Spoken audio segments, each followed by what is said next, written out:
Hi friends, welcome back to the Reshma Gowda vlogs. ನಾನು ರೇಷ್ಮಾ, ನಾನು ಚೆನ್ನಾಗಿದ್ದೀನಿ. ನೀವು ಕೂಡ ಚೆನ್ನಾಗಿದ್ದೀರಾ ಅಂತ ಅನ್ಕೋತೀನಿ. ನಾನಿವತ್ತು ಸಂಕ್ರಾಂತಿ ಹಬ್ಬಕ್ಕೋಸ್ಕರ ಕೊಬ್ಬರಿ ಬೆಳೆನ ಯಾವ ರೀತಿ ಈಸಿ ಮೆಥಡಲ್ಲಿ ಕಟ್ ಮಾಡ್ತಾ ಇದ್ದೀನಿ ಅಂತ ತೋರಿಸ್ತಿದ್ದೀನಿ.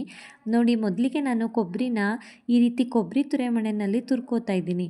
ಯಾಕೆ ಅಂತ ಅಂದರೆ ಮೇಲ್ಗಡೆ ಸಿಪ್ಪೆ ತೆಗೆಯೋದಕ್ಕೆ ಸ್ವಲ್ಪ ಕಷ್ಟ ಇರುತ್ತೆ ಅಲ್ವಾ. ಈ ರೀತಿನಲ್ಲಿ ತುರಿಯೋದ್ರಿಂದ ಬೇಗನೂ ಆಗುತ್ತೆ, ಹಾಗೆ ಕೊಬ್ಬರಿ ಕೂಡ ವೇಸ್ಟ್ ಆಗೋದಿಲ್ಲ. ನೋಡಿ, ಒಂದು ಕೊಬ್ಬರಿನಲ್ಲಿ ಎಷ್ಟು ತುರಿದಿದ್ದೀನಿ ಅಂತ, ಒಂದಿಷ್ಟೇ ತುರಿ ಬಂದಿರೋದು.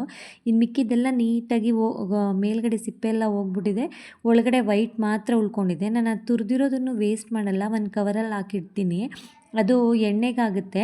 ನಮ್ಮದೇ ಗಾಣ ಇರೋದ್ರಿಂದ ಅದನ್ನು ಎಣ್ಣೆಗೆ ಕೊಟ್ಟು ಕಳಿಸ್ತೀನಿ. ನೀವು ಬೇಕಿದ್ರೆ ನಿಮ್ಮ ಹತ್ರದ ಗಾಣಗಳಲ್ಲಿ ತೊಗೊಂಡೋಗಿ ಕೊಟ್ಟರೆ ದುಡ್ಡಾದರೂ ಕೊಡ್ತಾರೆ, ಇಲ್ಲ ಅದಕ್ಕೆ ಎಣ್ಣೆನಾದರೂ ಕೊಡ್ತಾರೆ. ಈ ಕೊಬ್ಬರಿ ರೇಟ್ ಜಾಸ್ತಿ ಇರೋದ್ರಿಂದ ವೇಸ್ಟ್ ಮಾಡೋ ಚಾನ್ಸ್ ಕಡಿಮೆ.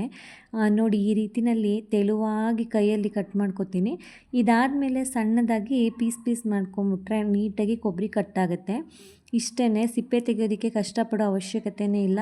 ತುರಿಮಣೆಯಲ್ಲಿ ತುರ್ಕೊಂಡ್ರೆ ಸಾಕಾಗುತ್ತೆ. ಚಾಕುನಲ್ಲೂ ತುರಿಬೋದು, ಅಂದರೆ ಅದು ಸ್ಲಿಪ್ ಆದರೆ ಕೈಗೆ ಬಂದುಬಿಡುತ್ತೆ. ಅದಕ್ಕೋಸ್ಕರ ನಾನು ಈ ರೀತಿ ಮೆಥಡನ್ನ ಫಾಲೋ ಮಾಡ್ತೀನಿ. ಇದಾದಮೇಲೆ ಬಿಸಿಲಲ್ಲಿ ಒಂದು 2 ದಿನ ಒಣಗಿಸ್ಕೊಂಡ್ರೆ ನಾವು ಎಳ್ಳು ಬೆಲ್ಲ ಮಾಡೋದಕ್ಕೆ ಕೊಬ್ಬರಿ ರೆಡಿ ಆಗುತ್ತೆ. ಹಾಗೆ ಬೆಲ್ಲನೂ ಅಷ್ಟೇ. ನಾನು ಒಂದು ಚಾಕು ತೊಗೊಂಡು ಅದಕ್ಕೆ ಸ್ವಲ್ಪ ಭಾರವಾಗಿರೋ ವಸ್ತುವಿಂದ ಹೊಡೆದ್ರೆ, ಅಂದರೆ ಕುಟ್ಟಾಣಿನಲ್ಲಿ ಕುಟ್ಕೋತಿದ್ದೀನಿ ನಾನು. ಅದು ಸ್ವಲ್ಪ ಭಾರವಾಗಿರುತ್ತೆ ಅಲ್ವಾ, ಅದಕ್ಕೋಸ್ಕರ ನೀಟಾಗಿ ಹಿಂಗೆ ಪೀಸಾಗಿ ಕಟ್ಟಾಗುತ್ತೆ.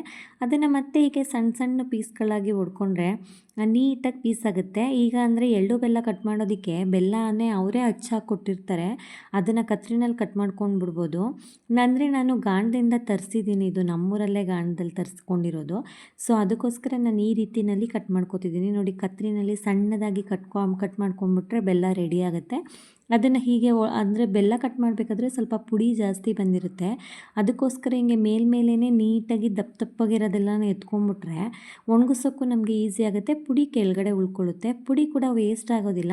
ಬೆಲ್ಲದಲ್ಲಿ ನಾವು ಏನು ಐಟಮ್ ಮಾಡ್ತೀವಿ ಅದಕ್ಕೆ ಹಾಕೊಂಬಿಟ್ರೆ ಆಯಿತು.